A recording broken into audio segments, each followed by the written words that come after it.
Western Spring Television. Ours it is.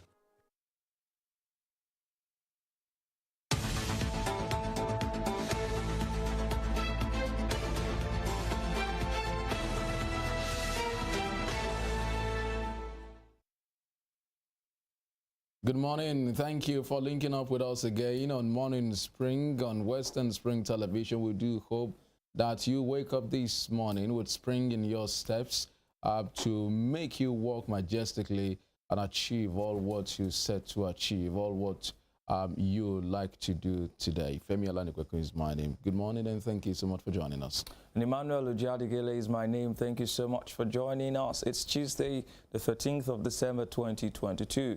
We do hope that you have very blissful days running up to the Christmas, Boxing Day, and of course, the New Year period. You're on to Morning Spring on Western Spring Television. Do not forget that we're reaching you live from StarTimes channel 190 DTT. You can follow us on all our social media handles, on Facebook, at Instagram, at Western Spring Television. And on YouTube, you can check out our channel, Western Spring Television, and do well to subscribe. And on Twitter, it is at WSTV_NG. It's a beautiful Tuesday morning, a less fog this morning, but still, I suppose, petrol queues. Oh, I still met him again. It's been sort of a ritual, you know, in the past few days, running into weeks now. It's met men and women, old and young, queuing at filling stations. People that should still be on their beds, sleeping, and they may be waking up later to prepare for work, wasting man and productive hours at filling stations. Like you said yesterday, there'll be issues, and then the transferred aggression we visited on someone else, maybe at work or at home. You know, it's also unfortunate. But it seems that there's some, ease in some part. Maybe it's not gotten to us here. One of the papers, and we'll get to it shortly, is reporting that there are ease in queues in Lagos and Abuja. But in another part, it appears that it's still the same. In fact, in some parts, petrol is sold for 310 naira per litre. Here in Osun, it's an average of between 250 and maybe 300 naira, depending on where you buy from.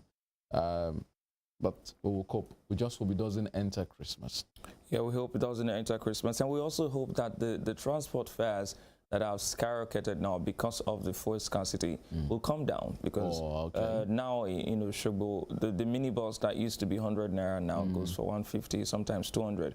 So we hope that that is resolved soon, so that extra money can be so there's a saying in Nigeria that whatever comes up, I think it defies the law of physics, something like that. So in Nigeria, whatever goes up, rarely comes back. It's going to drop. It's going to drop midway, not come back to where it was before. Yes. So let's see if this fuel scarcity and the price hike will obey the law of physics. All right, we'll get to see that in due course. So we'll be bringing you the newspaper review, we'll be bringing you our interview segment, and of course, spring trends. We'll be right back after this break for the newspapers.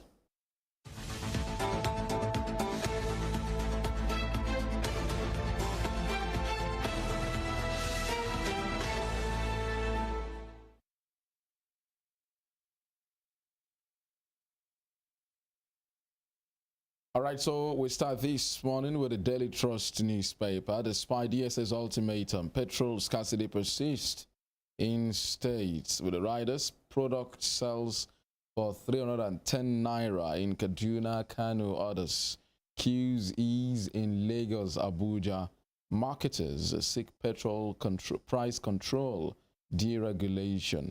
DSS begins secret operations. Yeah, so as far as the DSS ultimatum, I think is a contradiction for me somewhat. Yes. The DSS, despite their ultimatum, petrol scarcity is still persisting in the state. It's sold for as high as 310 naira in Kano and Kaduna, but then queues easing in Abuja and Lagos. There's, some good news, some extent there. Marketers are seeking price control and deregulation. How do you seek price control and deregulation in the same breath? I think they are two different. They're mutually exclusive. Yes, things. And then the DSS is doing has begun some secret operations. We wait to see where it leads us. Well, I did ask last week about the DSS ultimatum. If the prices do not come down, then what happens?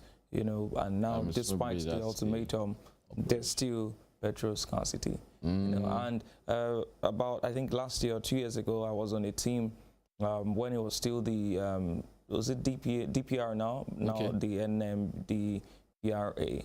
And they were shutting down petrol stations for selling above the pump price. So we hope to see that happening, especially here in Osun State. But then you cannot be too hard, if we're being fair, on the marketers who are buying at an increased staple price. So I hope that all parties concerned can come to the table and find a way to, I hope NNPC can bring out the 34-day sufficiency supply they have.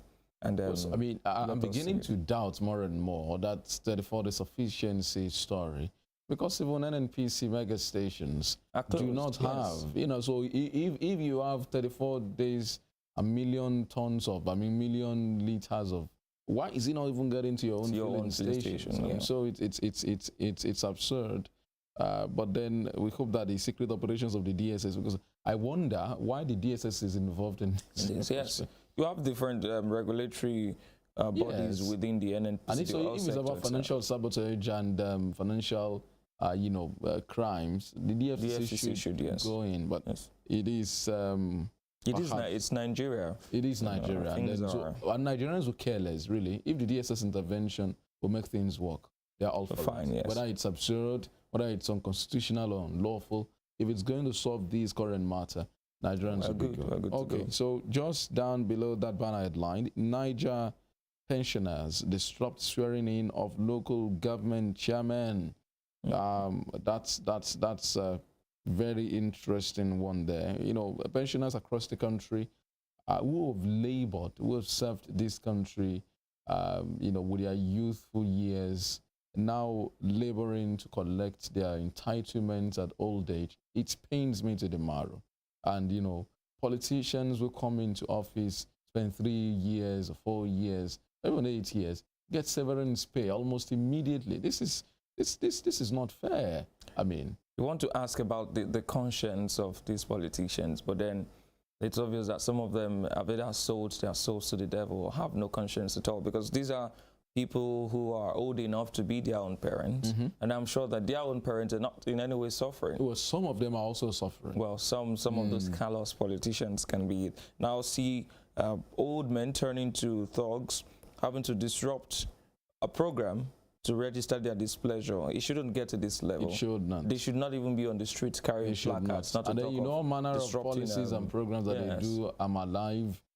Come and do your, all manner of very embarrassing practices, asking the old men and women to come. Some of them are bedridden. I remember when they used to do those, I'm alive. And it's very painful. I feel miffed. I mean, I'm miffed at the fact that you ask people who are old, some of them on wheelchairs, to come and show that they're alive. They are in their ways. Can we digitize this process? Can they, get something done? In some other parts of the world, it's state officials that will visit those people in their homes. Yes. Now you come there, you congregate them in one area. They are there for hours. And then still give them nothing or give them nothing. They say they are doing verification. I'm alive. To show that you are not there, you are alive. Nigeria is, a funny place, and somewhat very disappointing for people like this. These members, senior citizens who have paid their dues, should not be allowed to go this route, suffering before they get their entitlements. Farmers, herders conflict, threatening food national security. I think that's a reality staring us in the face. 2 remanded for 5 million naira e-robbery in Osun. That's interesting, man. What is e-robbery? Well, electronic robbery, fraud, and then trying to pay less for more. It happened in 2021 too, where someone was arrested for buying a Toyota Camry for 6,210 naira. Oh my goodness! It was supposed to be 6 million, not 26,000, 2,600 rather. It was supposed to be 2.6 million. So he found a way of paying that person 2,600 and then ran away with the car. But unfortunately for him, the seller was able to discover on time, got the police involved. And within hours, they traced the car to Iwo, where it was being repainted. Within hours of buying. So this is a similar situation. So that's e-robbery. Yes, I'm hearing this for the first time. Oh, well, it's because we are so fixated on fraud, Yahoo boys, that we do not also pay attention to some of these things. There are fake alerts too. You know, you buy something and someone sends you an alert, you just check it and then you see credit. You don't check the bank account details and then you allow the person go with your goods. So that's a robbery. So you bought a 2.6 million car with 2,600, yes. And then rushed. So you had ulterior motive, rushed down to repaint the car, yes. And then the police had to arrest the person who was repainting too, because it appears that they were in collusion. He had probably informed him that will bring the car to your place. We need you to help me to repaint it, yes. Unfortunate. So the bottom strip of the paper, Constitution Amendments told, may not end before June. That's according to the speaker. Which of the speakers you'll get to know when you check the Daily Trust newspaper. Just below the nameplate, travel guidelines. FG cancels COVID-19 test, face mask wearing after, finally this guideline is ended. It's been long, since 2020, I reckon. Yes, February 2020. February 2020. It's 2022 now. Well, I think we're just learning to live with COVID, as it were. Unfortunately, the Chinese people are not learning. Yes, it's getting worse then. Yes, but that does not mean we should disregard every other safety protocol. Still wash your hands, still maintain social distancing, and then be very careful. But I think this will further open up traveling into Nigeria, and probably increase some of our revenue from the tourism sector. And just like Emmanuel said, the fact that COVID has gone, our government has eased all of the regulations does not mean you are led on your guard. I think during this Harmattan season, with the dust, with the haze, with the fog, it might as well be good for you to still make use of your nose mask. Yes.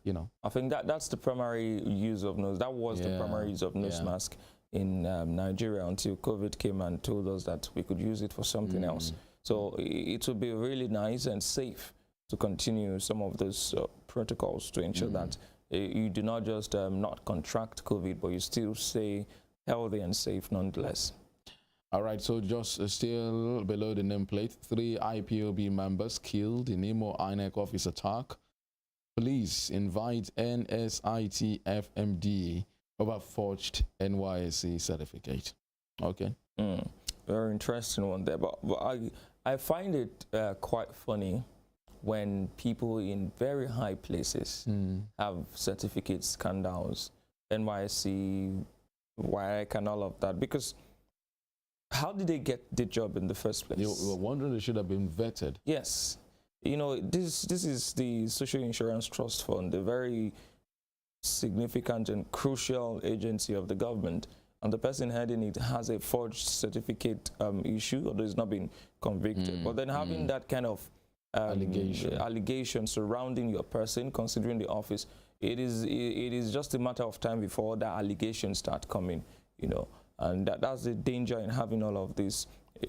We've had 2 ministers have that NYC scandal, Adebayo Shitu, and of course Kemi Adeosun. We've had other persons, have so many certificate issues, and you begin to wonder what those who screened them, those who vetted them, what were they looking at? Was it just tell us what you can do, or who do you know? These are questions Nigerians should ask, because the average Nigerian will not get away with this. You can't even get a job if you've not done your NYSC. You need all of these things. But here we are with someone heading such a vital and sensitive agency having forged NYSC certificate issues. I pray God helps us in this country. Amen. Well, so that's the much we have on the Daily Trust newspaper. Well, from the Daily Trust to the Guardian newspaper this morning, the Guardian newspaper has a number of headlines. We'll start with the banner headline. 4 years after yuan swap deal, forex pressure mounts. Only 2.6% of imports from China funded with yuan swap auction in 4 years. Naira volatility, a major drawback in future negotiation. China accounts for over 25% of Nigeria's imports. Trade value climbs to 19.5 trillion naira since MOU was first signed. Currency exchange, good deal, but time for house cleaning, says. Or you find that story on page 6 talking about the interaction, the swap of Nigeria's currency with that of China to boost our foreign exchange. But then, despite that deal, there's still pressure mounting on foreign exchange. Below that story, you can see pictures rather of PVCs being collected at the INEC office in Abuja, and of course the police are at an event. At the bottom strip, Buhari approves relaxation of COVID-19 safety measures. INEC under pressure to remain upbeat as violence. Okay, I think there's an error there. As violence maybe Mars or threatens 2023 countdown. And just below the nameplate on the newspaper this morning, I think there's a problem, there's a recurring issue with INEC offices being plundered and pillaged and set ablaze. And it's really calling into question the belief, the way we see the electoral process. And I'm sure this is going to do a huge blow to the confidence of the commission itself. I mean, so the commission is overstretched in a way, and making very serious effort. And they've come a long way in trying to improve the confidence of the Nigerian people in the electoral process. And so all of these attacks, like Emmanuel said, you know, we have some negative impact on the confidence of the Nigerian people. But INEC has come out to say again and again that they have contingency plans, but they've also stressed that these contingency plans will not last forever. So they're hoping that the attacks will subside. Thankfully, the one in Imo, the attack in Imo yesterday, was successfully repelled. I think 3 of the attackers were killed. One vehicle was burnt, but then they said none of the sensitive materials were destroyed. So it's easy for them to replace whatever was destroyed, maybe in terms of building. But then what will affect them more will be human losses, and then maybe some of the sensitive materials like carts or the beavers or whatever. But we do hope. And so INEC has convened, the last time it happened simultaneously in Ogun and Osun State, INEC convened an emergency security meeting, asking that security agencies provide security for all of its offices nationwide. But you know, the agencies are also overwhelmed. Yes. You know, number of security challenges they're confronting. But we do hope that all of these non-state actors who are causing the Nigerian state lots of problems will have a rethink.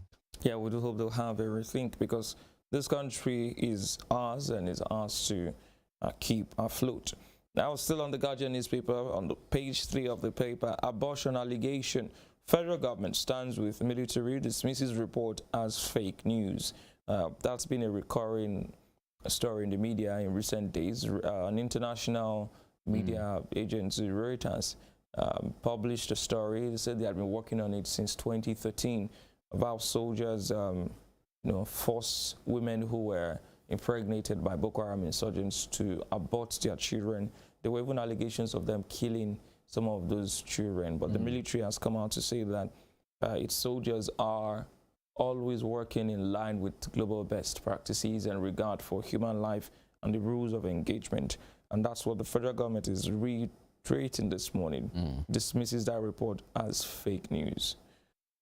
Lawan begs El-Rufai to persuade governors of stalled constitution review. That's still on page 3. Lawan begs El-Rufai to persuade governors of stalled constitution review. Beg a governor to beg other governors. No. So, I mean, you do not, the contradiction is lost on you, Emmanuel. Lawan is the chairman of the National Assembly. His interfacing should be with the speakers of the House of Assembly. But unfortunately, it's the governors that control them. Like one of my guests said on one of our shows before, that you and I know that this House of Assembly and the speakers are more or less like special assistant, legislative aides, the governors. You know, so it's Lawan now begging the governors to persuade the governors, begging one of them to persuade his other colleagues on the constitutional review, because many of the House of Assembly have not returned their responses to the National Assembly. Yes, they're waiting for the governors to give them the say-so. Go ahead. It's like I said, it's quite ironic and contradictory that the Senate president, who is a lawmaker, is interfacing with El-Rufai, who is a governor, who is not even in the legislature, who should ordinarily not be involved in constitutional He shouldn't be in the picture. Well, this is Nigeria, and influence and power sometimes are misused. Yeah. You know, and that's what leads to miscarriage of justice. But this now, I think we read on the Daily Trust newspaper where a speaker, I suppose should be the Speaker of the House of Representatives, saying that the constitutional amendment is stalled and may not end before June. And now we are seeing the Senate President making pleas. So I think, I don't know, by the way it works, if it doesn't end before June, that means you start all over again. Yes, because there's a new dispensation. So we start all over again. Yes. So billions of naira spent so far would go down the drain. Well, this is Nigeria. We aren't too. We're so used to some of these things, some of these aberrations, that it is becoming the norm, and it really shouldn't be. And we hope that. Let's also toe the line of the Senate President. We're appealing to the governors to impress it on their houses of assembly. To the houses of assembly. I think they won't listen if their principals, the governors. Oh, I see. Do not ask. So we need to appeal to their principals. Yes. Well, now in Osun State here, Osun government alleges looting at Abuja Governor's Lodge. It's been a long ride, a long journey of allegations and counter allegations, and just yesterday there was a statement from the spokesperson to current Governor Ademola Adeleke alleging that there was some looting at the Abuja Governor's Lodge. And you wonder how many other recoveries are we set to make? I'm sorry, discoveries, right? Discoveries, yes, I was set to make in the days and months ahead. And we hope that those discoveries are actually not politically motivated and are true. And if they are, it is a really shameful thing. And some of the defenses, some of the stories being put up do not even, should not ordinarily be coming up, you know. When it initially came up, the former Commissioner for Information, Funke Egbemode, said that some unknown men looted the Deputy Governor's Lodge. And then unknown men. It calls to question how unknown men can pass through security at the gate, pass through the second gate, because I've been there on a number of occasions.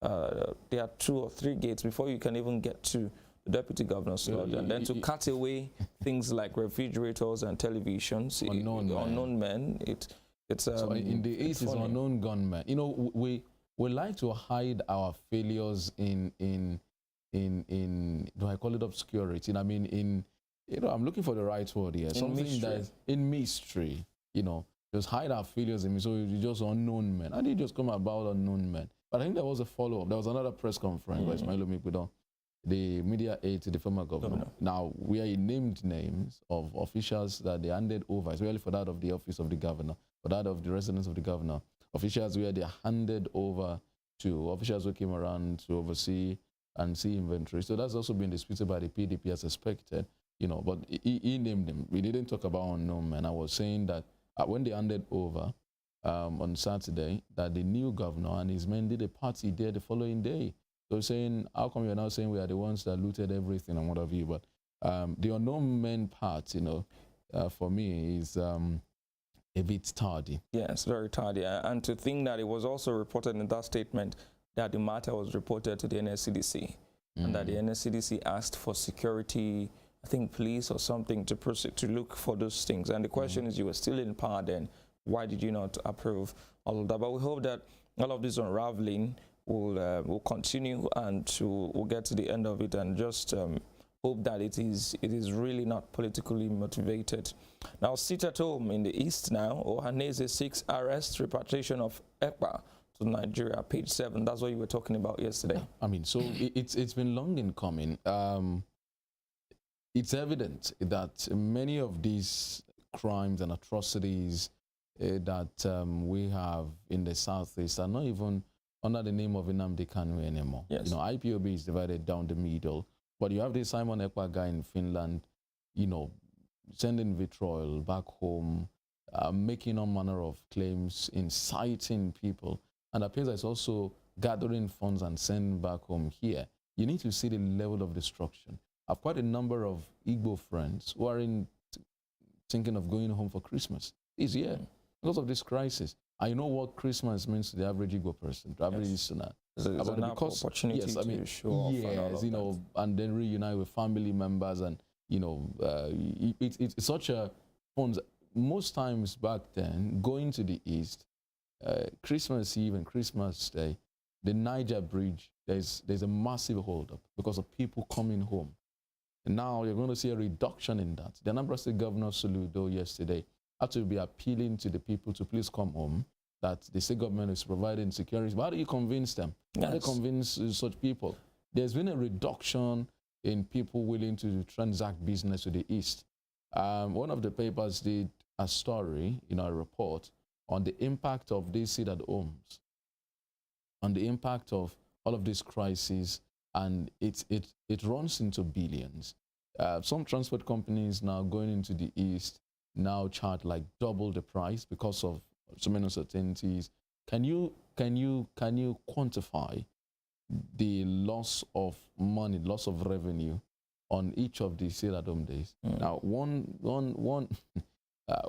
human being somewhere in Finland is asking that they sit 5 days. And it's a Monday. Even the sit-at-home is a Monday, the first day of the week. So, in most states in the Southeast now, they run just 4 days. Even the 5 days is not enough.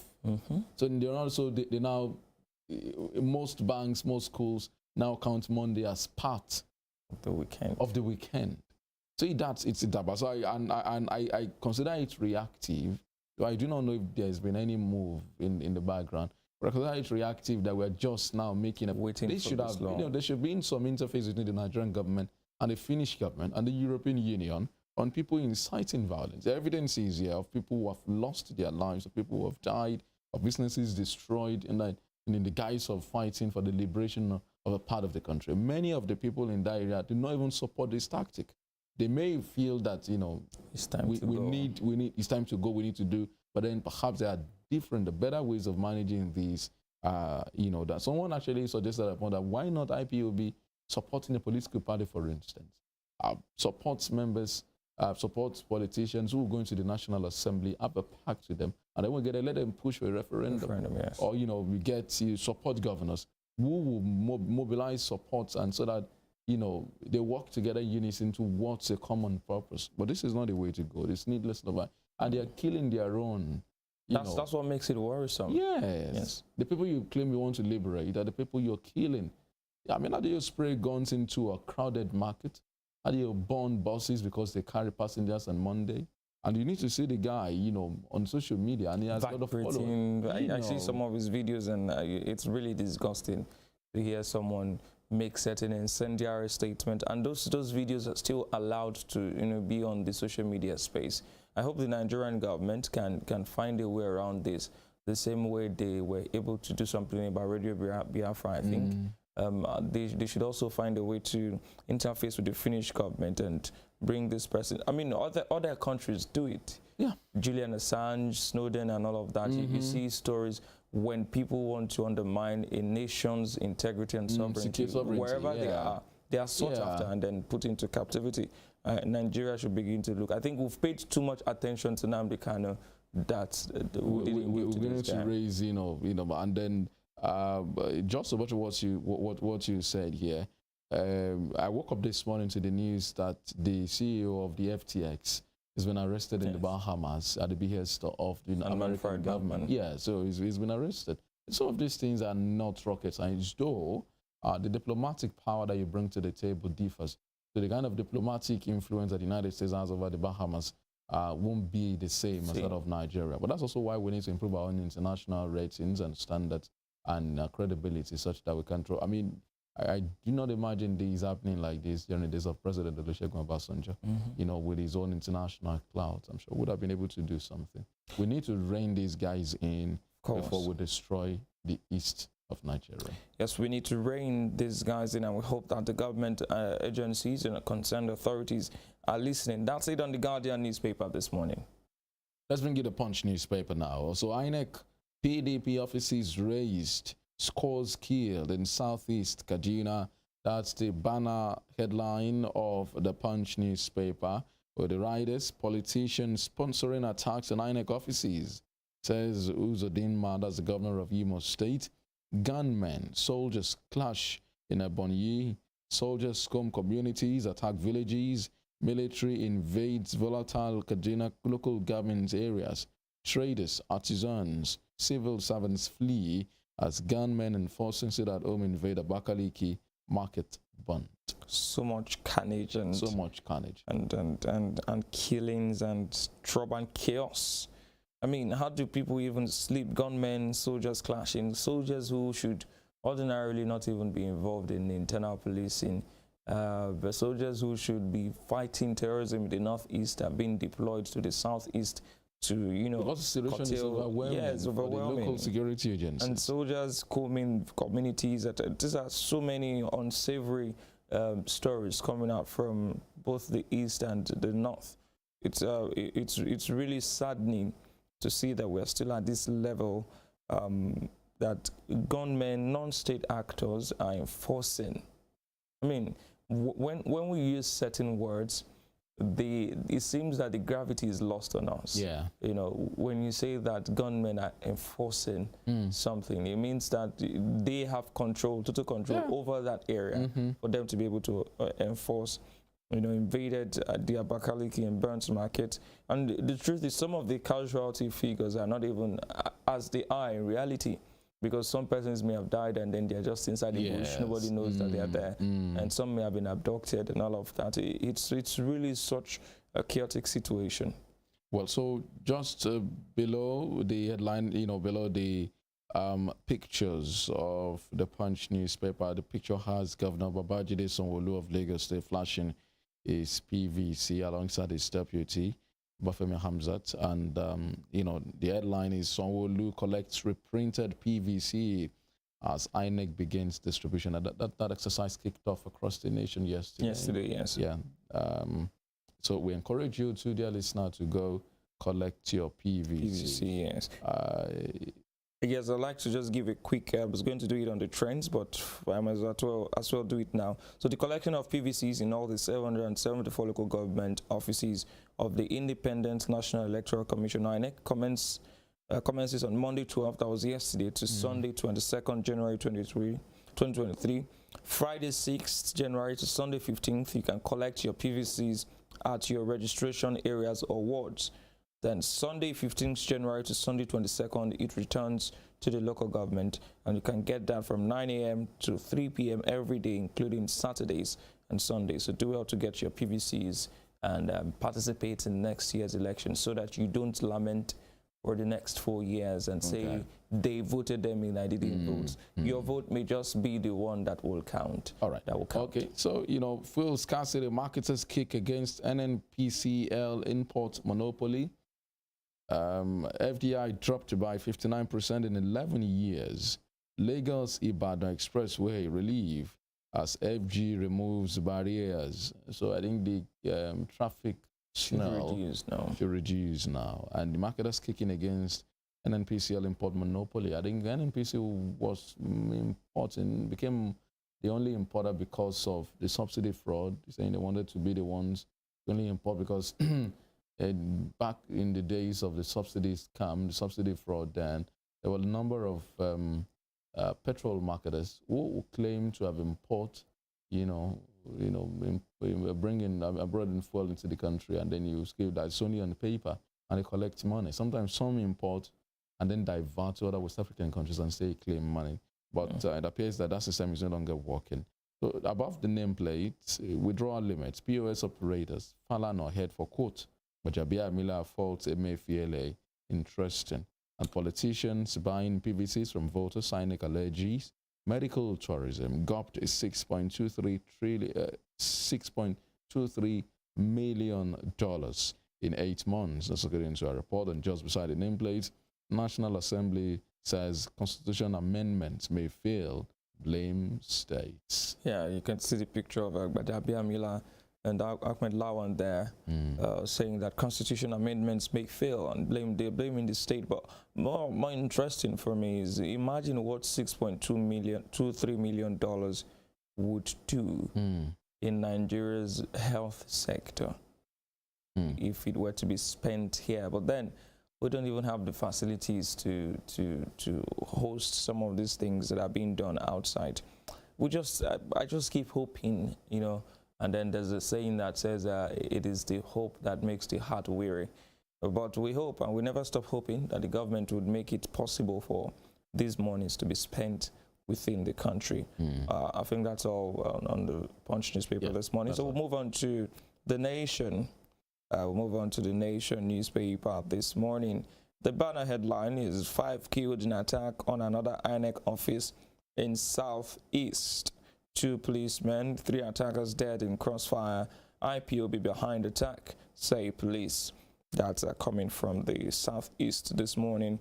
And below that story, PDP crisis, Wike Okoa autumn in airport drama. Governors in hide and seek, 6.5 billion naira project inaugurated in Makurdi. Was the story on page 6. I read a statement, I think, attributed to Governor Autumn yesterday, who was talking about how himself and Okoa were exchanging pleasantries at the airport, and as soon as Okoa saw Wike, he went back into his car and then avoided meeting with the River State governor. I like how the nation captures it. Governors are in hide and seek, both of them avoiding each other. But then it's just politics. So the way it's crafted, the model, so it brings to my memory like a Tom and Jerry cartoon series. And that's but what do you expect Okoa to do, really? You may never have been able to predict Wike's reaction. It's better you avoid the drama. At all, yeah, it's better. Yeah. It's better. He may want to extend the hand, and then Wike just embarrasses him. And it's better you just lay low. I don't know.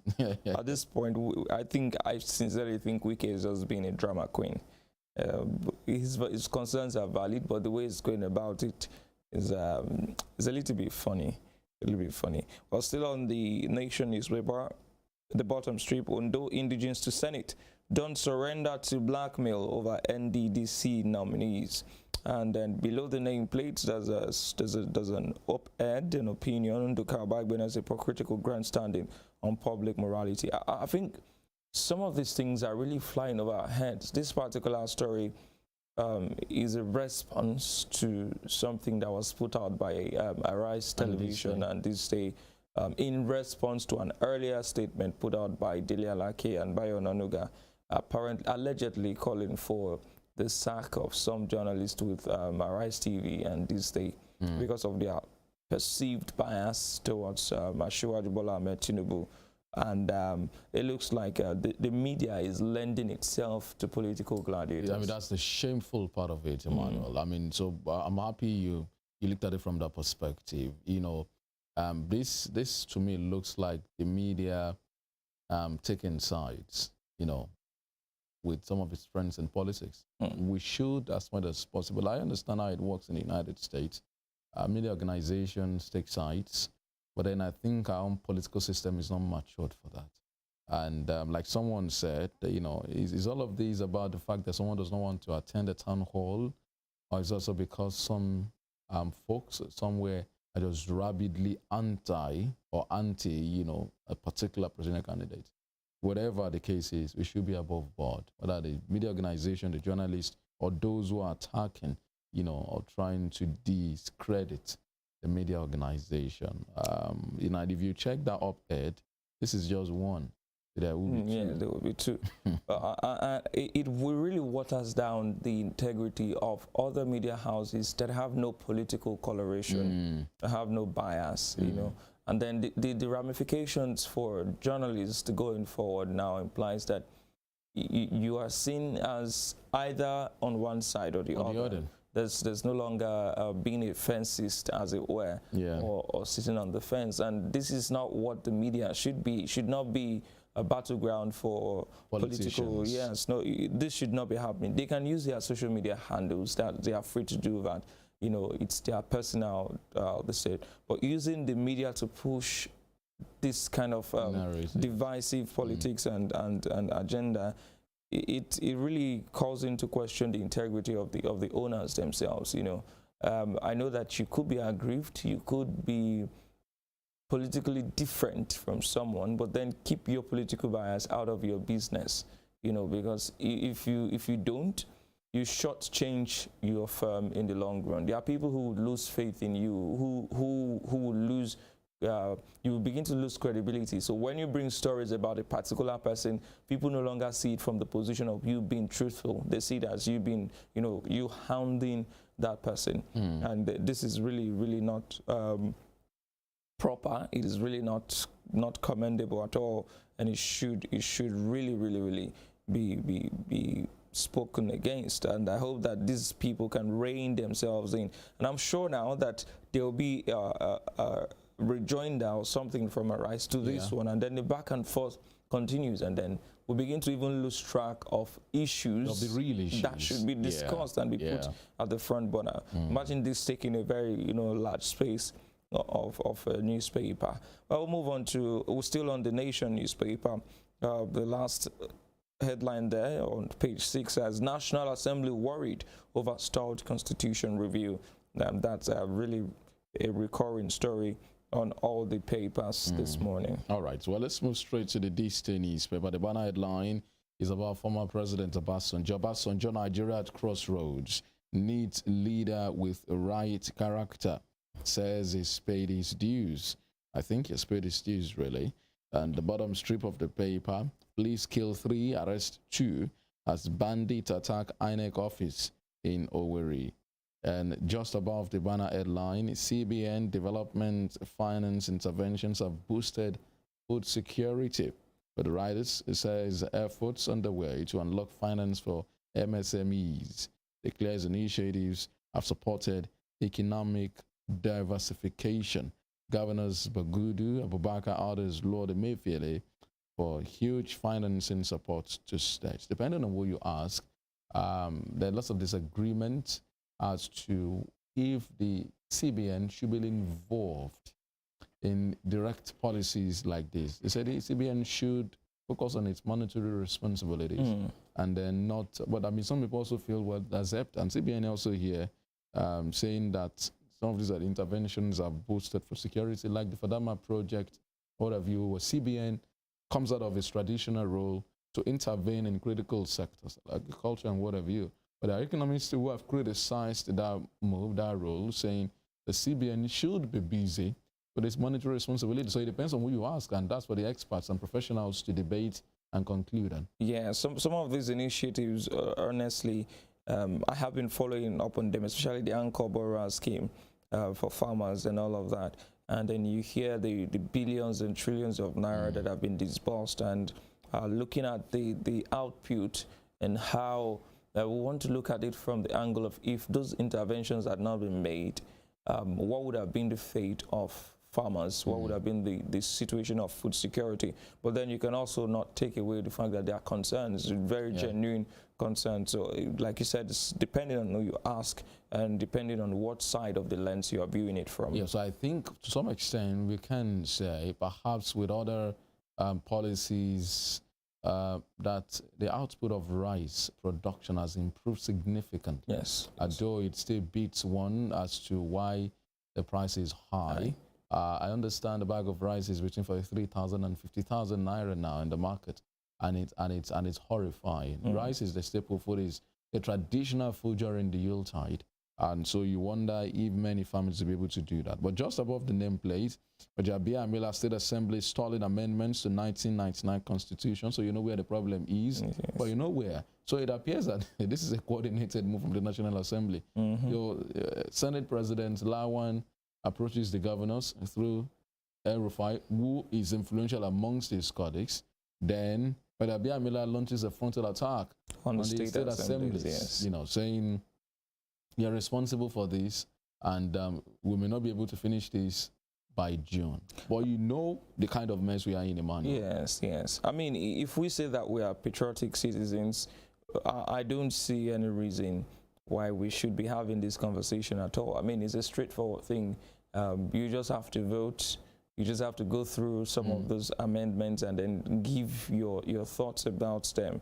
Let's just aggregate all of the even if it's going to be we are not amending, let's have it. Let's have your response. Don't stall. Just give it to us. Whether it's the answer that was given to you by the governors to or say your own, just give us. Let's get done with move this. Forward. Yes. You know, and then so this moment subsidy has diminished Nigerian institutions' capacity to deal with energy crisis. MOMAN is one of the associations of the petrol marketers. Yeah, major oil marketers. Yes, the riders, DSS threat. DSS threat won't guarantee availability of products nationwide.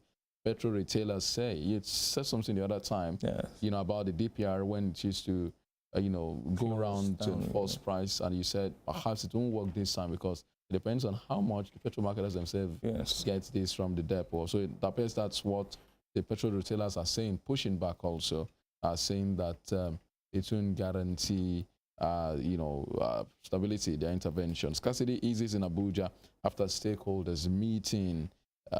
EK, that's in Abuja. Can we have the stakeholders meeting in every other state so that the scarcity can also ease in other parts of the country? Because really, this is the UTAT season, and a lot of persons are going to be needing the petrol, not just for their vehicles, not just for traveling, but even for generators.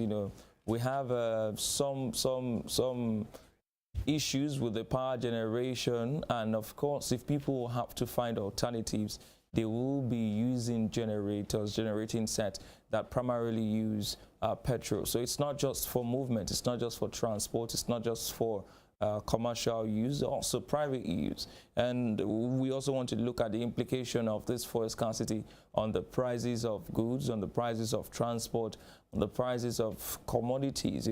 People who want to go to Lagos, who want to go to other parts of the country for the UTAT season may not be able to do so, not because they don't want to see their family members, but because the prices are just neck-breaking. And so we hope that this stakeholders meeting that held in Lagos, in Abuja rather, can be held in other parts of the state, and so we begin to see scarcity easing in other parts too. Well, so that's the papers. It's been an extended one this morning, but I do hope that you enjoyed it. So if you like to share with us your own comments, you can drop them on our Facebook pages, even on YouTube or on Instagram and on Twitter. So on Facebook and Instagram, it has Western Spring Television. On YouTube, also at Western Spring Television. And for that YouTube, it's important that you subscribe to our channel. And on Twitter, it's at WSTV_NG. Share with us your opinions and thoughts about our review of the papers, and indeed on any of our programs right here on this channel. So that's the papers this morning. We'll be back after this break.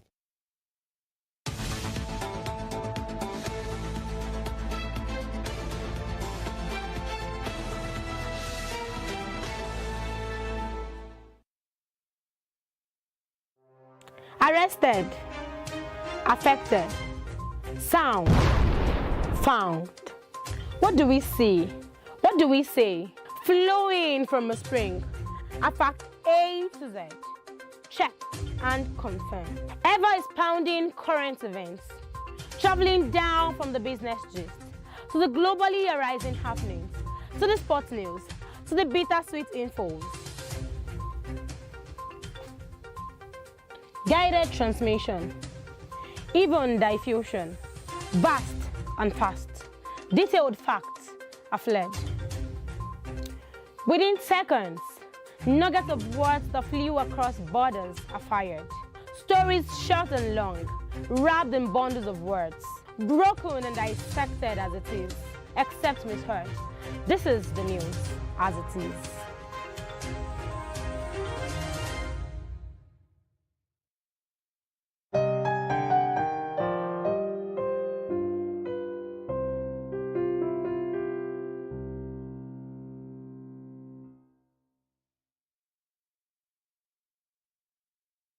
Evelyn Ohiole, Hi. King Eve. How are you today? I'm good, I'm fine, I'm alive. I really feel like she's not giving the right answer to the question. When one asks you, how are you? And you said, you're saying, I'm alive. It's very annoying, seriously. How are you? I'm fine. I feel I'm fine will be the right answer instead of I'm alive. Not that I asked you if you're dead before. Go and check all these 14-year-old, 15-year-old, 16-year-old, everybody, they are extraordinarily sexually active. I feel is being unnecessarily hyper when it comes to the issue of sex, because we talk about other topics and he feels so reserved. He really doesn't have anything much to say when it comes to other stuff. But when it's the issue of sex, I believe he's being unnecessarily hyper. That's when I have to pick an issue with him. I mean, it's just being unnecessarily there when we're talking about sex. Just like a child, his mom just got him his favorite chocolate or ice cream, very happy. doing as though if he doesn't have sex for a day, he's going to die. When it comes to finance, women also support their husbands financially. You need me emotionally. You need me spiritually. Cassie is an amazing person, but I hate the too much attachment to that gender. I need you spiritually, I need you mentally. I can get these things anywhere with money. If you go by the topic was, who does marriage favors the most? You know how many jobless women they marry every Saturday? They are saying it favors you, favor. Are they vex so? Growing up, when I was in the world, we've heard of Who are you now? Well, MC Too Much said he likes saying when I was in the world, and the last time I checked, well, it looks a bit innocent, facially, but deep down, he's actually out of this world. We're all in the world now. As long as you're alive, you're in the world. So, MC Too Much, I beg when you talk about that. I don't want to hear that. Next time you talk about like his own. I think I have a problem with you saying ladies are champion, and that's the problem. Always trying to attach too much importance to that gender. It's giving insecurity, it's giving low self-esteem, it's giving a blatant display of egoism. Because at the end of the day, a man who is secured on his word, a man who is confident of who he is, will not really be disturbed as to whether women are being referred to as champions or not. I mean, at the end of the day, Joseph's a really great guy, but whether he likes it or not, women are champions.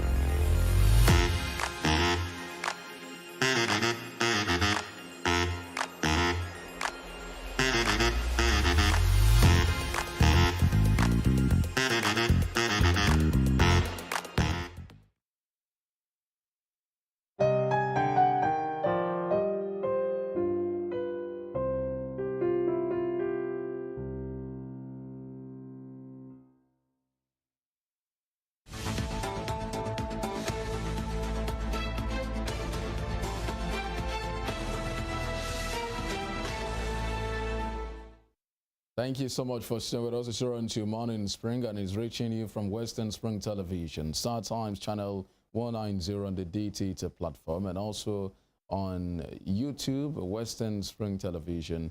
You can also check out our activities on Instagram and on Facebook, still at Western Spring Television, and on Twitter is at WSTV_NG. We have our guest joining us via Zoom this morning. Prince Duran Odeyemi is the former National Deputy Publicity Secretary of the PDP, and he joins us live via Zoom today. Thank you so much for joining us on Morning Spring, sir. Prince Odeyemi. Thank you very much. I'm happy to be with you this morning. Thank you. Well, so, you know, we start with, you know, it's been a very busy couple of weeks for the new governor here in Osun State, Senator Ademola Adeleke. Yesterday, he went around town inspecting some structures, and he expressed disgust and expressed disappointment at the dilapidated state of some of these facilities, schools, health centers, and he made mention of the fact that I was going to embark on an ambitious 100-day program. But you mind telling us, I'm sure you're one of his, in his inner circle, tell us what the governor saw yesterday and what is this ambitious 100 plan about, 100 days plan about? What you saw yesterday is the kind of government Senator Ademola Adeleke is going to run in Osun State. As somebody who is passionate about the welfare of the people of Osun State, as somebody who appreciated the votes given to him by the people of Osun State, is determined to serve them with his mind, with his body, in fairness, without discrimination, and with the fear of God. So what he did yesterday is just a tip of the iceberg. It's an example of what you are going to see in his government. It's not going to be a governor that will sit in the office and expect people to come and give him lies and reports. He is a governor that will see things on the spot and assess situations so that he will know the right of treatment, the right treatment to give to any issue and to any situation. Yes. In fact, I was surprised when, you know, with the kind of native dress he put on. What he told us was that in his government, he will be putting on knicker and T-shirts to work. Move around Osun State, go to any local government, go to any village to see things for himself and make sure that he puts smiles on the faces of the people. Of course, as somebody who has traveled wide and far, you will not expect him to see that kind of a building, that kind of an hospital, that kind of, what goes on in Osun State. Contrary to the impression given to the people of Osun State by the last administration, that they spent billions on health care, they spent billions on education, they did this, they did that. Of course, a lot of things are unfolding. And we thank God that the banana peel they thought they spread on the road for this administration will be cleared within weeks. And that is exactly what is happening. You have not seen anything at all. You will see a government that is brought to the doorstep of the people of Osun State. And we thank God for the caliber of the person that the Adeleke family is. One thing you cannot take away from them is that they have name. It's a dynasty that has built a bridge between themselves and the people of Osun State, not only in Osun State, but in Nigeria as a whole. They are not puppets. They are not poor. They don't need Osun State money. What they want to do is to add value and to return to the foundation of Osun State. And that is why the issue of nomenclature came up. Even though there has been an argument about it, but we thank God, both the House of Assembly, the people of Osun State, the people who were promoted as permanent secretaries, we are now on the same page, because we believe what binds us together is more than what could separate us. Political party is just a ladder through which people get to the office.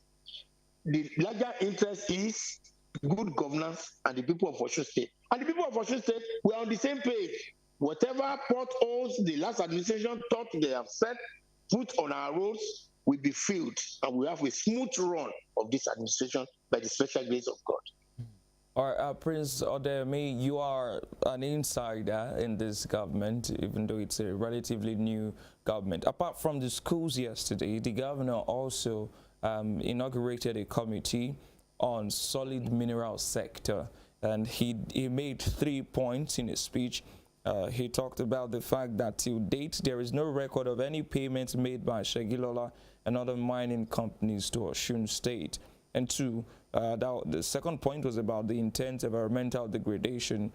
Number three is conducting an audit of Osun assets in the mining sector. Do you mind telling us how and what you've heard about Osun not getting any payment, 13% derivation on the value of gold and other solid minerals produced in the last 25 years? It is now that we realize and we know the reason why the last administration refused to set up a transition committee. In an ideal situation and in a good democratic setting, when you know you are leaving government, the ideal thing is to set up a transition committee that will meet with the incoming governor so that you will discuss about the assets and liabilities of the state. Oyetola administration and APC did not do any of this, simply because they knew that they do not have any record, financial record, or even moral justification to say, yes, this is what our administration has done. It is now that we realize that. Because we went into this government, we came in without any documentation, without anybody telling us anything. We relied on information from permanent secretaries, from ESA, here and there, to start this administration. And so far, the people of Osun State will be shocked with the discoveries that we have made about their finances. One of it is this. Now, one of the permanent secretaries in the finance sector, in the Ministry of Finance, told us that they do not have an idea of how much they are paying as salary in Osun. It is that bad.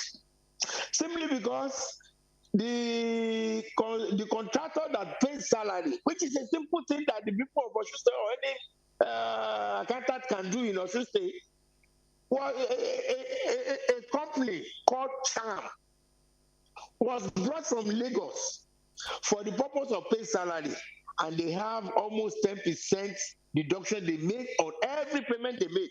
What is so hard in paying salary? These are the evils perpetrated by the last administration, but we see come to that. But coming to the issue of mining of gold is God-given to Osun State. Now we have discovered that we have gold, just like other states are, benefiting from oil revenue.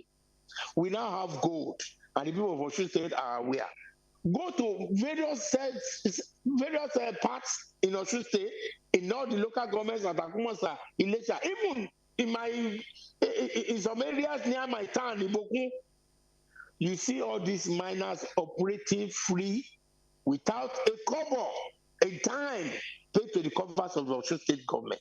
We have just discovered that. Is it the environmental pollution that they are supposed to pay for that we want to talk about? Is it the Segilola company that has been mining our gold without permitting a penny to the state government? We will all look into this, and that is the purpose the committee was set up. And by the special grace of God, we are assuring the people of Osun State that your revenue, your God-given mineral resources will be utilized for the welfare and construction of roads, buildings, take care of your health, and ensure that in Osun State, you will see a new government. We are going to plug all the loopholes through which our money in Osun State goes to Lagos. That is in the process. And by the special grace of God, you will not regret voting this administration. So we thank God we are making a lot of discovery, and as soon as we come to realize all these facts, we will start afresh, and we will give the people of Osun State a responsible government. Okay, so, it was a busy day for the governor yesterday. Aside the visitation to some of those facilities where he complained about their state, he inaugurated a number of committees. Amanda talked about the, mining, the minerals committee the other time. But, there is a committee set up by the former government, the Miremco. Has there been an interface? You're saying not a dime was paid into the coffers of government in 25 years. So the outgoing government can, talk about 12 years. Your own government was in power before then, Prince Olagsoye Ilola. Is it that the attention is on the big companies like Segilola, or you're saying that the small-scale miners also, that sometimes get their clearance, part of their clearance from the state government, also did not remit anything to the state government at all? That is exactly what I'm saying. That no penny on this mining sector has been paid into the cover of Osun State. But we will look into everything. We will look into it. We will look into it and ensure that whoever is owing Osun State any money will be paid back. They just have to pay back. We will look into it. It's not a probe. It's a review of activities which you have to be accountable for. People forget that even if they spend 8 years in office, if you spend 12 years in office, you can still be called to come and account for whatever you did while in office. And that's exactly what we're going to do. Because this is Osun State money. It has to come back to the benefit and for the usefulness of the people of Osun State. It's part of administration, it's part of governance that Senator Ademola Adeleke has promised the people of Osun State. Well, I remember back then in November 2021, there was, a huge celebration of the fact that Nigeria is hosting the largest gold mining company, Osun is holding Nigeria's largest gold mining company, that's Segilola. And there was a time also that I think there was a summit, the governor talked about, about millions of dollars attracted to the state already as a result of either Segilola of the Badger mines, Have you had any briefing? Has the governor had any briefing regarding that? There was a time, I can't place it now exactly, that there was a talk about attracting, tens of millions of dollars to the state, as a result of some of these activities, Shegilola or the Badger mines. Has there been any briefing regarding that also? They were all talk shows. They were all shown to the public, but without remitting a penny to the states. And that's exactly what I'm saying. If you assure the people of Osun State now that, yes, you now have gold deposit in your states, and as a result, you are going to start earning money in dollars, and you can be rest assured that we are going to give you good governance. Having said that, you now go into the treasury, and there is nothing to show that a single dollar is added to what they get from Abuja.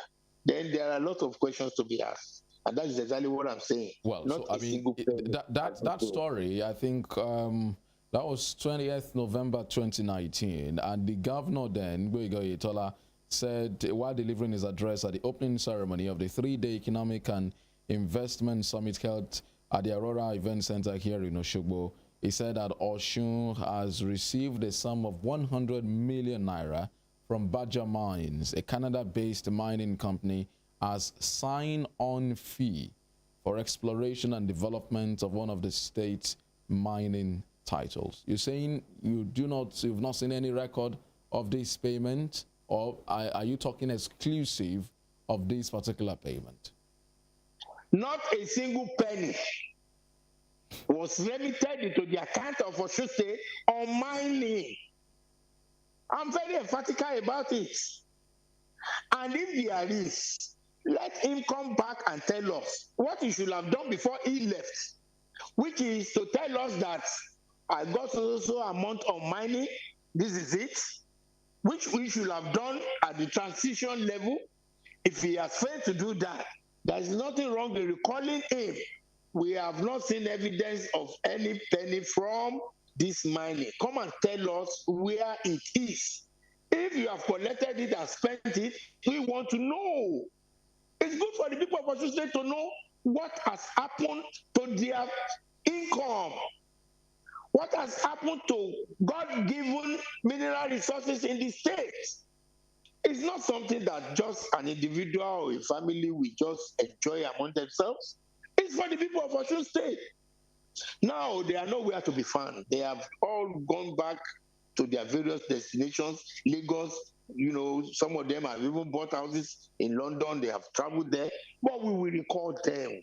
We will use the instrumentality of law to record and ask questions. Because if you had sat down with us during the transition period, all these questions will not come to the public.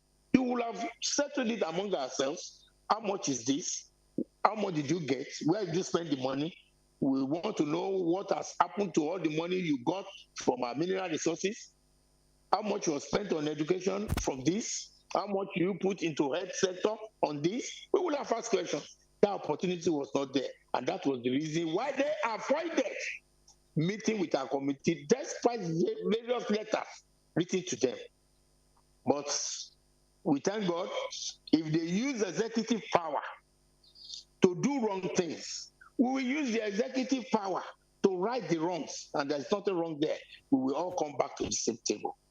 All right, apart from the mining sector and health and education, and the governor visited yesterday, or he talked about yesterday, what other sectors have you identified as having so much loopholes and leakages or so much issues that the Adeleke administration is seeking to fix?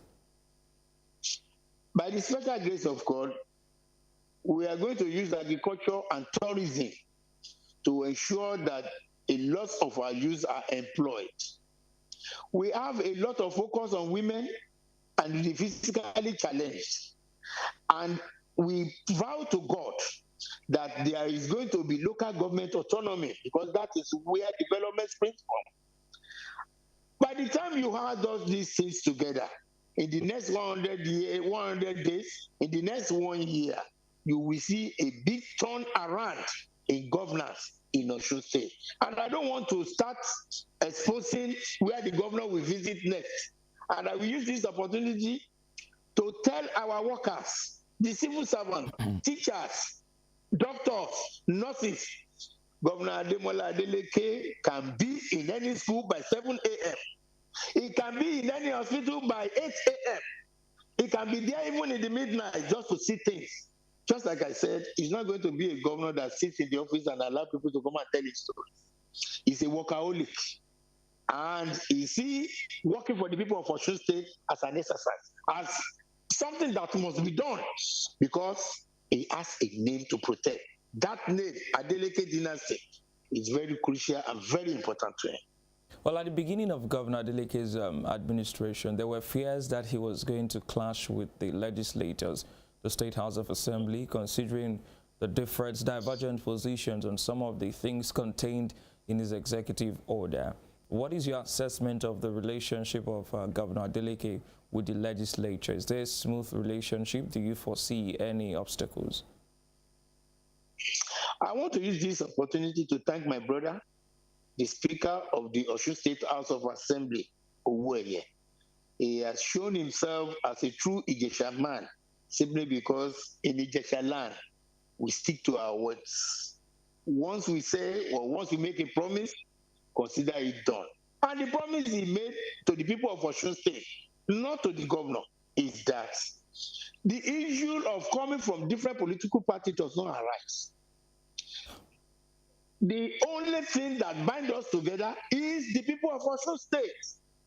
So why will I fight anybody, or why will I now set a banana bill for my brother or for the smooth administration in Osun State?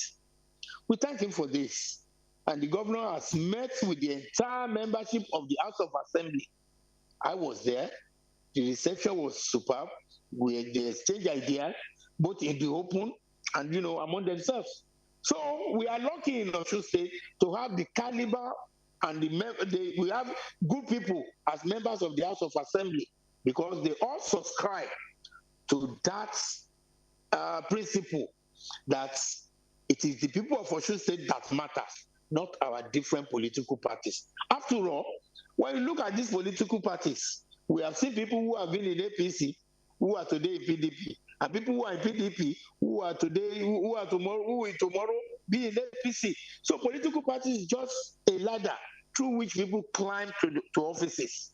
But now it is the people of Osun State that we want to serve. It is that service that holds us together. So we are not anticipating any problem. In as much as the governor keeps to the constitutional provision of his exercise and duties, in as much as the House of Assembly serve their role as checkmate to the executive excesses, and if there are no excesses on the part of the executive, we are not anticipating any problem.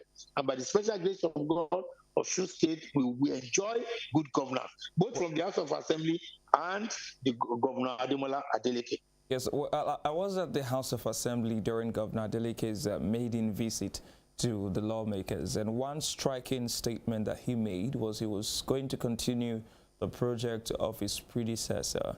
Seeing now that so many things are being uncovered, and there's still, like you said, a long way to go in terms of uncovering and recovery, do you still see that he may be able to keep up with that promise? It is a very good promise. It is fulfilling that promise. I will continue whatever is good about that administration. If there are roads that they did not complete, just like there are some roads in Oshogbo Township, he has to continue to do it. He will not say because it was the administration that started it, I will not complete it. Those are the kind of the promise he made, that he will continue from where they stop, and he's going to continue the project. We are not going to abandon any project. If there are any buildings we understand or we see that are beneficiary to the people of the state, we won't abandon it, we will complete it. If there are roads that are useful for the people of Osun State, which administration has started, we will complete it. That is what he meant by that statement. Not that we will not look into whatever it is they have done wrong or whatever money they have taken away, like the issue of official car. I served in Oyo State as a special advisor on communication and strategy to late Governor Alao Akala. When we finished that administration, Governor Akala said nobody should take a single pay, either from your official quarters, and you just have to submit your official pay. We all did. That was a good example of a man who has the fear of God in him. But for a governor to now say, yeah, go with your official car, it has never done. It's not constitutional. We will recall that because these are properties for the states. They just have to bring everything back.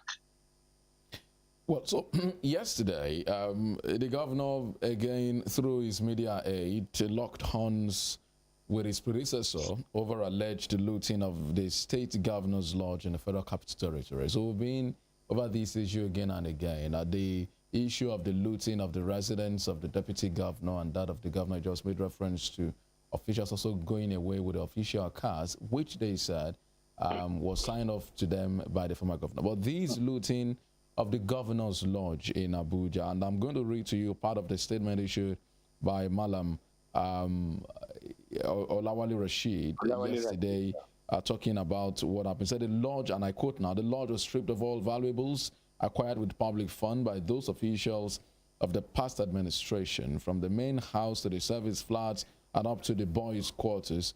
Clear indications of valuables removed can be observed. Items such as television sets, chairs, foams, electrical fittings, bed sheets, spoons, and cutleries, among other valuables, were illegally removed from the, even down to utility vehicles. That was what was said there. But, you know, Ismail Omikbidon, who is a spokesman to the former governor, described the claim as mere diversionary tactic by the governor to cover up his unpreparedness to govern Osun. And he said that that's what you're saying is all lies. Can you give us a true picture of actually what the situation is at the governor's lodge in Abuja? Of course, I pity Omikbidon, because even in this, our duty of, you know, defending our principal respect in the society, I've been in his position in the past, only that I served a man who has the fear of God in him. Only that I served a man who is decent and honorable, late Adebayo Alao Akala. I'm very surprised with what is coming out from the mouth of Omikbidon. And it's quite unfortunate that while you are looking for food for yourself, you are destroying the future or your name in the antics of defending what is not defendable. Of course, if we had met spoons, fork, you know, and some other things in the government house, no responsible governor will say, yes, wash those spoons, I want to use them.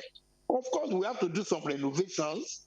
We have to buy new cutleries. We have to buy a lot of things. Because even if you are moving into a new house, you still have one or two things that you put in place, you know, for your own personal comfort.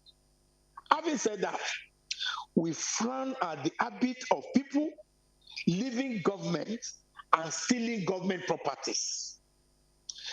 They went as far as even changing some of the engines of the official cars, changing the tires, going away with extra tire of most vehicles. It is very absurd. It shows the evidence of poverty in the personality of individual that did that. Quite unfortunate. How much is the television set? How much are all these things, AC and some other things? But it shows that some people are so greedy that even if they have the money in this world, they will still steal. And that's exactly what we saw. And it's not out of place to place it on record for people to know.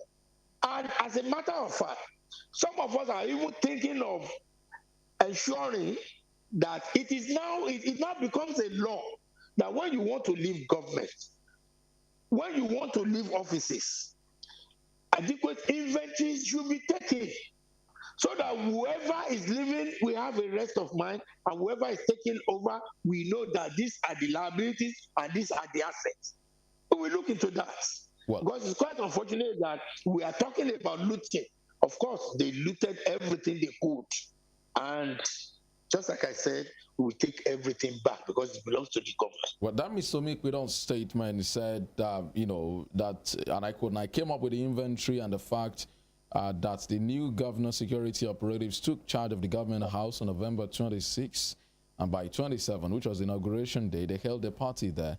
But by December 1, they came up with a lie to say the place was looted. Till date, they have not controverted the fact I laid bare. Today, they have started another lie, say for the 18th time, that my principal did not loot any state assets. It was making reference to the other one about the government house, the office of the governor's lodge here in Oshogbo, and how he addressed the press conference at that time, and then listed out some of the things they returned and named names of security officials, both on the side of the governor and the outgoing governor at that time. And he said, your own party, the administration of Adeleke, did not controvert this, saying you're coming up with another lie.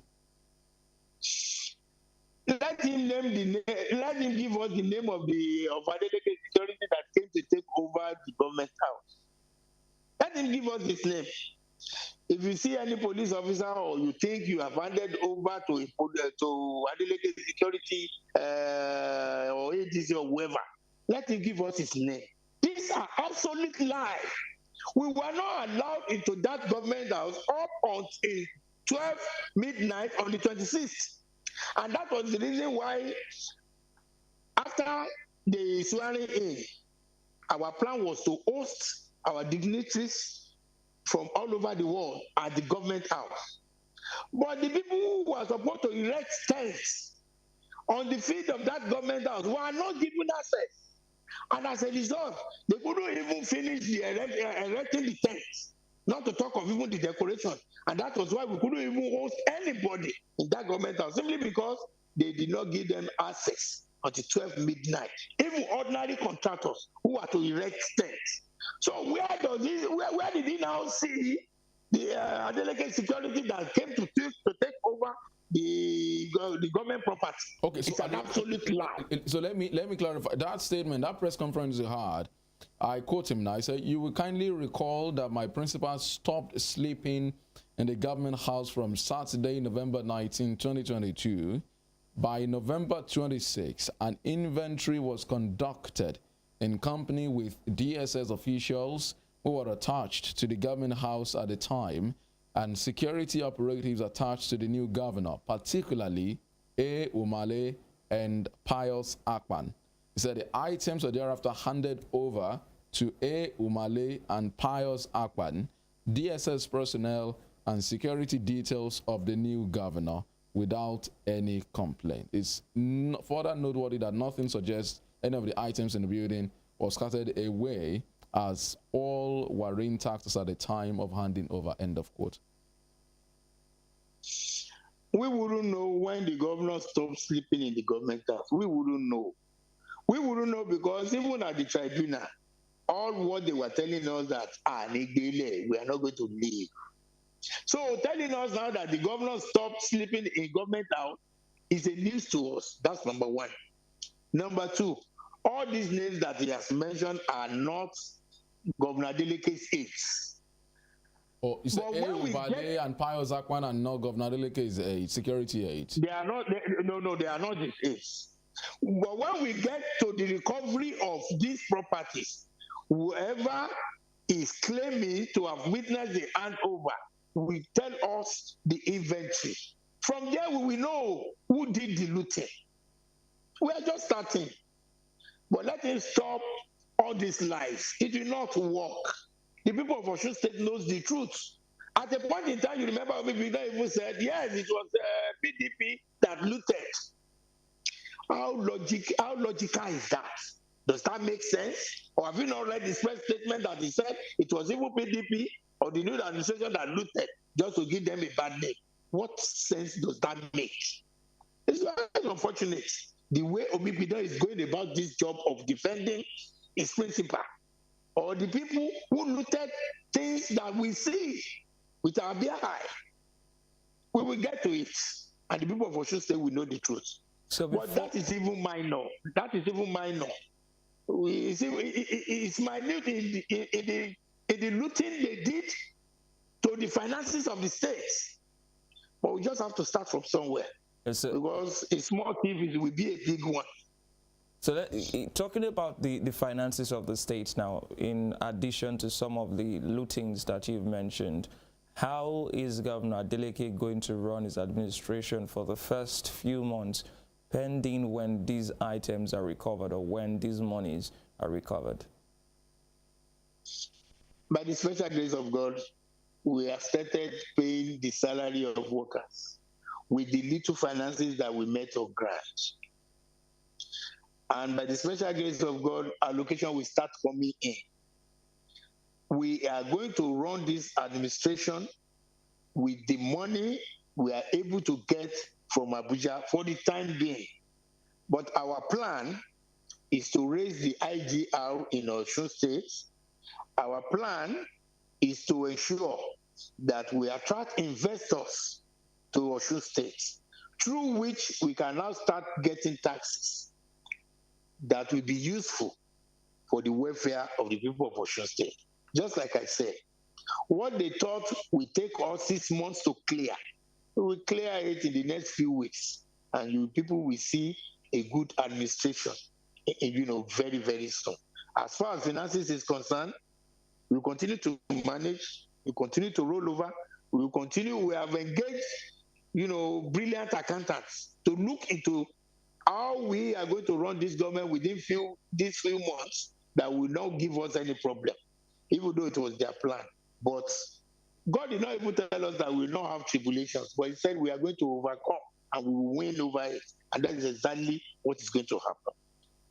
All right, I would like to thank you most sincerely, Prince Odeyemi, former Deputy National Publicity Secretary of the PDP, a chieftain of the party here in Osun State. We thank you for coming on Morning Spring this morning on Western Spring Television. Thank you very much for this opportunity, and I want to assure you, rather than engage in rumor, whatever anything is not clear at any point in time, please contact us. We are always available, and this is an open administration that involves a lot of us and a lot of people. Thank you very much. Thank you very much, sir. All right, so Prince Odeyemi joining us via Zoom there is the former Deputy National Publicity Secretary of the PDP and is a chieftain of the party. Some interesting claims and counter-claims are suspected, really, there. But that's the conversation. So, well, I'll be stepping aside, as usual, for Emmanuel to come. Any one of these I won't step aside for you. Yeah, I would love to see you do the trends. Or we'll even discuss some of those things together. Okay, so I'm stepping aside now for Emmanuel to come up with what's trending on Spring Trends. Femi Olanipekin is my name. Good morning, and please have a great day.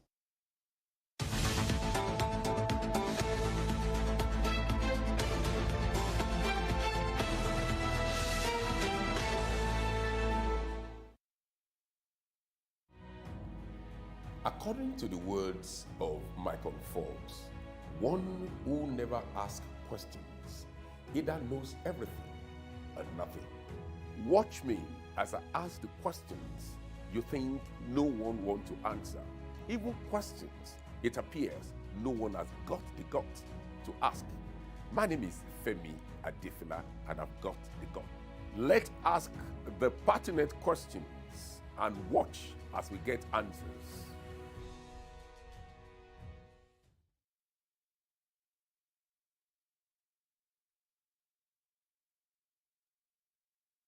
How would you like a TV station that breaks the barriers of your TV screen? A TV station that brings infotainment to your forefront, breaking the conceptual fourth wall. Giving you television that is personal to you and your everyday life. Indigenous broadcasting for every man, cutting across the shackles of age, class, and language. With the best of equipment in digitized broadcasting. At Western Spring Television, your television experience has never been this magical. We'll bring you the best in news and programs, breaking news to you as it drops from where it drops.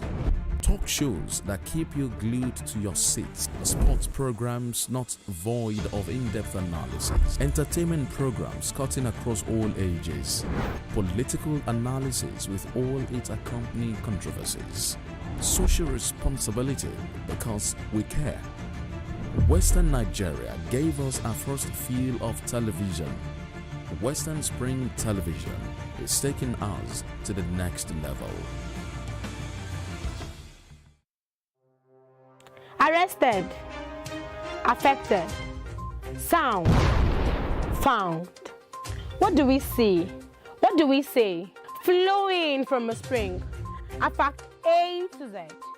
check and confirm. Eva is pounding current events, traveling down from the business gist to the globally arising happenings, to the sports news, to the bittersweet infos. Guided transmission, even diffusion, vast and fast, detailed facts are fled. Within seconds, nuggets of words that flew across borders are fired. Stories short and long, wrapped in bundles of words, broken and dissected as it is, except misheard. This is the news as it is.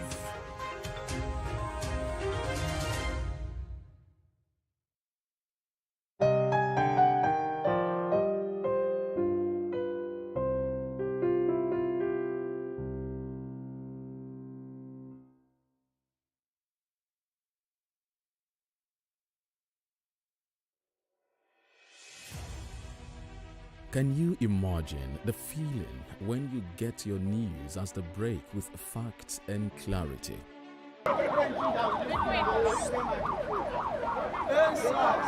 Our news are reported as it is. In Africa, and all those who masterminded the way it happened will have to pay a price. Enjoy Western programs, projecting culture and tradition to the world.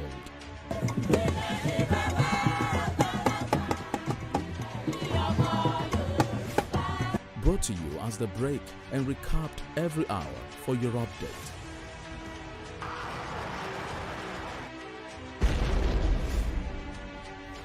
You must never forget the sacrifices of the heroes of Nigeria's democracy. Produced and brought to you in a unique way never before seen. Western Spring. Western Spring. And Western Spring Television. Television is coming home in your color and culture.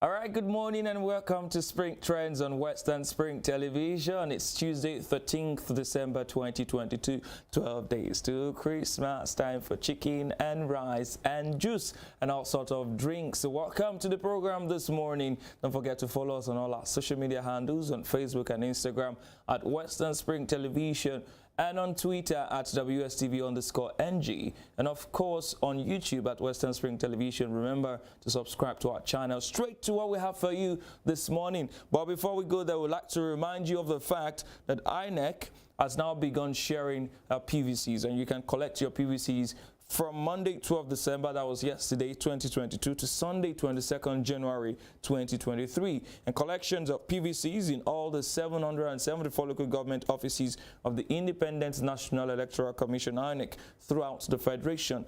Now, from Friday 6th to Sunday 15th January 2022, you can collect your PVCs at your registration areas or your wards. And on the 15th of January to Sunday 22nd January 2023, you go back to collect your PVCs at the local government. And you can do this between 9 a.m. and 3 p.m. every day, including Saturdays and Sundays. Straight away, we'll go back to what we have for you on Spring Trends this morning. Osun is in the news again. Remember that Governor Ademola Adeleke started his administration by issuing executive orders and also by strongly accusing the APC-led Gboyega Oyetola administration of stealing and looting government properties. And now, just yesterday, spokesperson to Governor Ademola Adeleke, Malam Olawale Rashid, released a statement, and I'd like to show you some excerpts from that statement.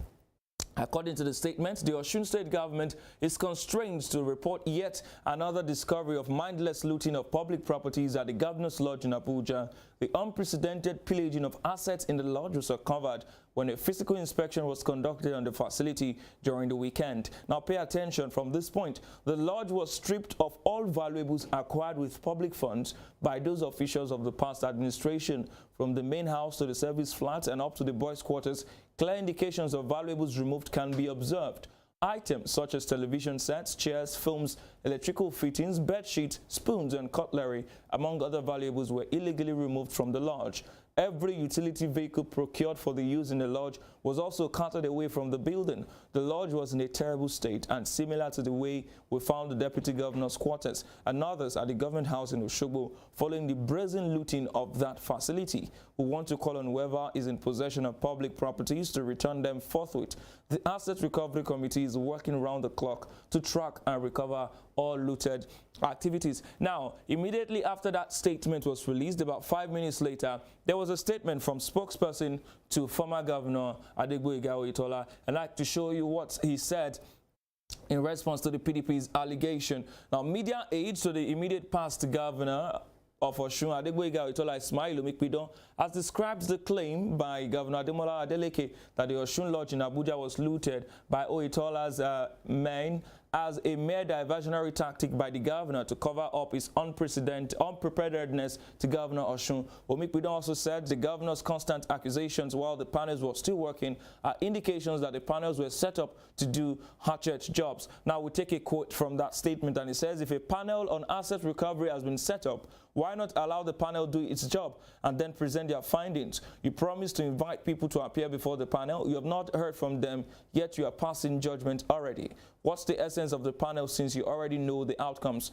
Now, quote, I say for the 18th time that my principal did not loot any state asset. Therefore, this government should stop these blanket statements of accusing Oyetola and his men of what they did not do and face governance. Now that you can see the allegation and counter-allegation by Governor Adeleke and former Governor Oyetola, we now take reactions to this particular issue. We begin on Facebook. Tumishe Reformer says, Demola Adeleke's chief press secretary needs to change his style of writing. Your principal set up a committee, and at the inauguration of that committee, your principal's speech has already faulted what the committee will work upon. Haba. That is to say, we have seen the result before the examination. The next comment is from Batman. It says, simply say Osun PDP, and such allegations are not new. Makinde did the same when he came on board in Oyo State, and up until today, he hasn't brought anyone to justice. Cheap political point, basically. Next comment is from DJ FM. It says, why can't he sue him? Now talking about why Governor Ademola Adeleke cannot sue former Governor Adegboyega Oyetola. The guy has no immunity any longer. Don't know why Oyetola and his men are behaving like hungry people. Now we must stress that these comments are comments of people on social media and do not in any way reflect the position of this media organization on the matter. Now, still on Twitter, Newfed says, why must the spokesperson of past administration defend stealing of public property? If truly there is theft, let the officers involved be prosecuted in the court of law, or did he want it to look as if they are being backed by the governor? The next comment is from Kesiena Efere Kenya. It says, what happened to all the policemen and civil defense officers, CSO, at the Osun State House? Yes, that's the question people are asking. What happened to all of these men? Were they clapping for the looters as the State House was being looted? Please, Mr. Governor, stop this, your media ranting. You know what to do, Mr. Criminologist. We must stress that Governor Ademola Adeleke has a degree in criminology. Now, Batman again says, these are ridiculous allegations. Which of the alleged missing items are too expensive for the former governor to purchase with his personal money? Let the defamation continue and enjoy it while it lasts. Just a matter of time. Weird Nazir is also on Twitter and is responding to the issue of looting in Osun State. It says, this is one of the reasons that Nigeria's leadership is having problems. The aim of any succeeding leader is to expose his predecessor. That is the formula through which Buhari has brought us to where we are today. Do your best and leave the rest. Another person can do the rest. And Banuso says, stop all these shenanigans and hit the ground, Mr. Governor.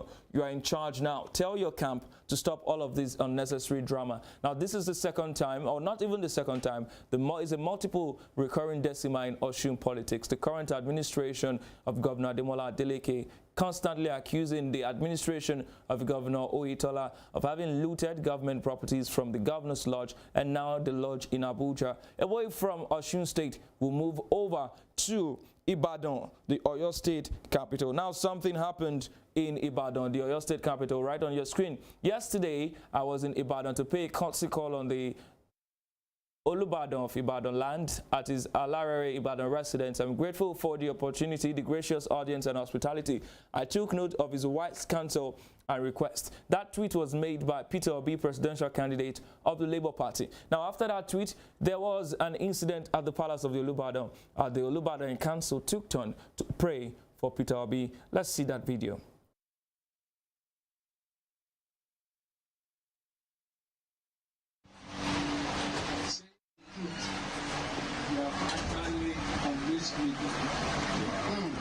Round of applause. All the recognition, all what we have given to us. You know, I can't believe that Nigeria is so worse. That we find ourselves now.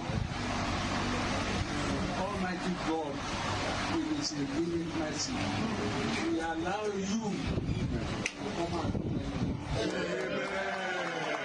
Stop it. Amen. Amen. Say is going to be so.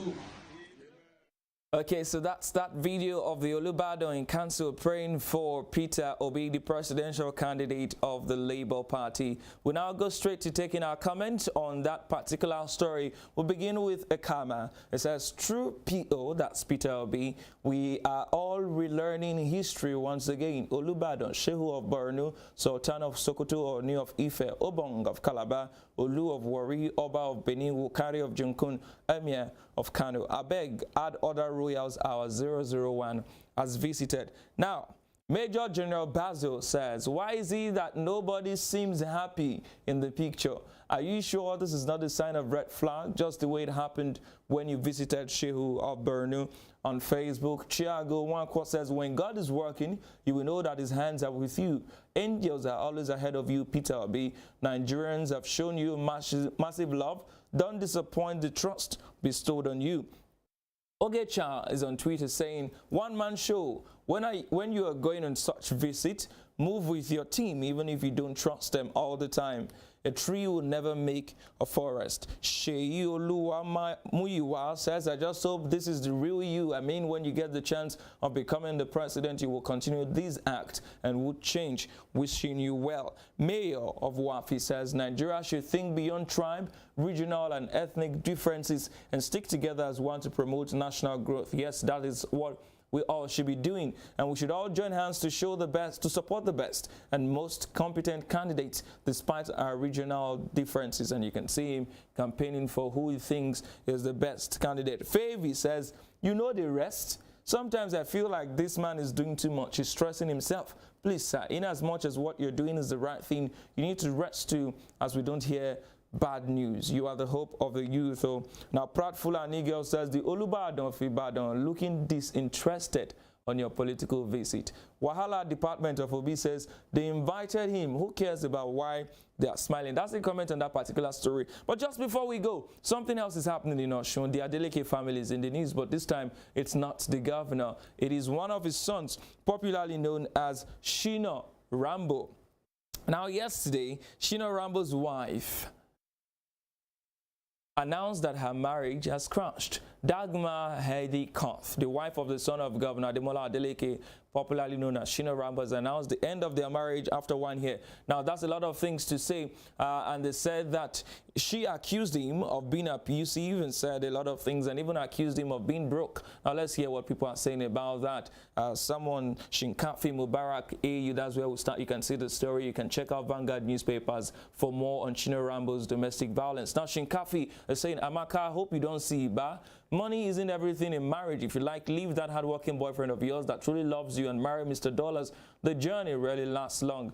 Last, now you go come tell us the story. And the last comment on that story this morning is from First Source. It says, may they find healing and grace to grow out of the ashes of this brokenness. A classic case of the proverbial Iyawo Afijofe Irani Yowo law. A return to the tried ancient principles of marriage will save us. And that's the much we have for you on Spring Trend this morning. From Ademola Adeleke and Governor Itola's lootings, accusations and counter allegations to the Olubadan of Ibadan praying for Peter Obi and Shina Rambo in the news for domestic violence. That's the much we can take on Spring Trends this morning.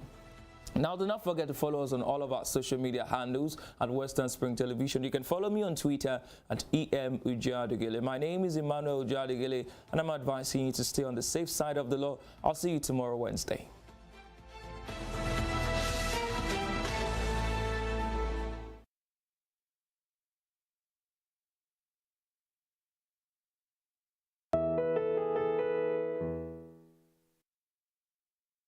Sports is a culture on its own. It has its own language, its own people, with their own way of life.